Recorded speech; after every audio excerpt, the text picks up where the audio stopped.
Berikutnya adalah ta'ati asy-syammah. Ta'ati asy-syammah. Asy-syammah ini memiliki banyak nama. Sebenarnya dia ini mungkin kurang populer ya di Indonesia.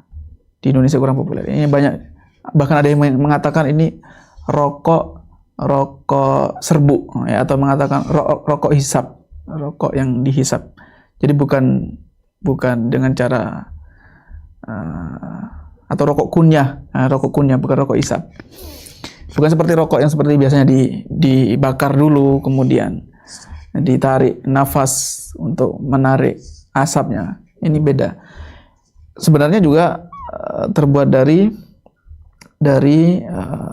bahan-bahan yang sama dengan yang sudah kita bahas tadi. Jadi ada nama-nama lainnya, ada at-tanbak, as-su'ud, an-nusyuk, al-madghah, as-saffa, as-suwaikah, al-burduqan dan selainnya. Ini nama-nama lainnya. Asy-syammah. Asy-syammah adalah tembakau yang tidak dibakar dan ditambahkan bahan-bahan lain, sudah digilingnya, dilembutkan, bubuk. Ada tambahan-tambahan yang lain, ada tambahan al-itrun, at-turab, tanah, semen, kemudian garam, abu, al-hinna, daun pacar, kemudian at-tahin. Intinya macam-macam ya, ada tambahan lain-lainnya. Kemudian ada juga syammah sadah, yaitu tidak ditambahkan murni, syammatun sadah. Ghairu mudhafin ilaiha ayyu syai', tanpa tambahan apapun. Ini tergantung orang yang mengkonsumsinya, macam-macam merek. Di India, di sebagian di Aljazair ini banyak juga mengkonsumsi syammah. Kalau di Indonesia setahu saya tidak banyak, jarang ditemukan pengonsumsi ini. Anwa'u syammah wa amakin wujudiyah. Syammah ini macam-macam bentuknya, ada yang warnanya pun sama, bermacam-macam juga. Ada yang hitam, ada yang merah, ada yang hijau, ada yang kuning, ada yang putih. Kemudian tempat namanya ada yang syammah Yamaniyah, syammah Sudaniyah, syammah Pakistaniyah, syammah Hindia. Di India ini banyak juga mengkonsumsi syammah. Hukum permasalahan. Jadi caranya adalah bubuknya seperti itu. Kemudian dimasukkan ke kertas tipis. Lalu kemudian diletakkan di dalam bibir yang atas biasanya atau bawah. Diletakkan di antara bibir dengan gigi. Nah, itu cara mengkonsumsinya. Kemudian dibiarkan lama bercampur dengan liur, lalu kemudian sari-sarinya masuk ke dalam ditelannya.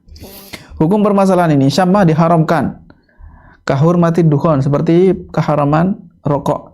Bahkan syammah ini, tembakau seperti ini, termasuk bentuk rokok yang lebih buruk ya, lebih kotor.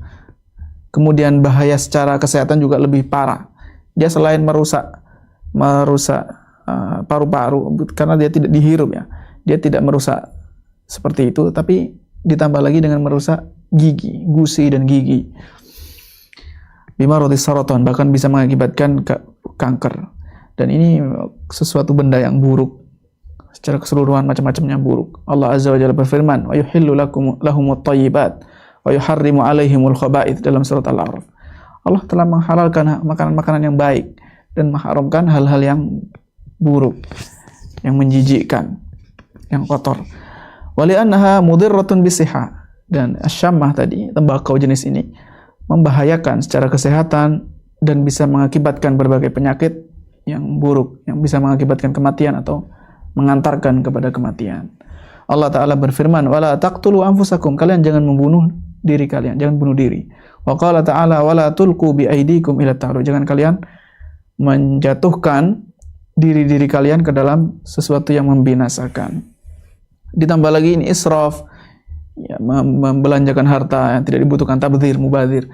Ifsadun lil malil muhtaram, merusak harta yang terhormat, harta yang baik-baik digunakan untuk membeli seperti ini tanpa faedah. Dan orang-orang yang mubadzir, membuang-buang duit, kanu ikhwana syayatin, ya, membuang-buang harta, mereka adalah dalam suatu ayat, ya, innal mubadzirina kanu ikhwana syayatin. Orang-orang yang mubadzir adalah teman-temannya setan, ya, sifat yang disukai oleh setan. Rujukannya Al-Jam'iyatul Khairiyah, organisasi sosial litau'iyah, untuk penyuluhan bi'adrarit tadkhin, bahaya merokok dan narkoba di Makkah Al-Mukarramah. Kemudian fatwa Lajnah Daimah dan website Syekh Abdul Aziz Ibnu Baz rahimahullahu taala. Nah, itulah pembahasan yang bisa kita kaji, yang kita bisa sampaikan terkait kebanyakannya yang terakhir ini di sesi ketiga ini terkait minuman atau yang mirip ya, yang mirip cara mengonsumsinya, bukan dengan dimakan. Adapun makanan maka kebanyakannya sudah dibahas di sesi pertama dan kedua. Wallahu a'lam bishawab. Semoga bermanfaat, semoga memberikan ilmu yang bisa menambahkan keimanan kita ya. Kita semakin, salah satu fungsinya mempelajari seperti ini adalah kita mengetahui keindahan syariat Islam. Keindahan syariat Islam yang begitu memperhatikan kesejahteraan umatnya, yang memberikan manfaat semaksimal mungkin dan menjauhkan mereka dari hal-hal yang merusak dan memadaratkan. Wallahu a'lam bishawab. Subhanakallahumma bihamdik asyhadu an la ilaha illa anta astaghfiruka wa atubu ilaik. Wa sallallahu wasallam ala nabiyyina Muhammad walhamdulillahi rabbil alamin. Wassalamu alaikum warahmatullahi wabarakatuh.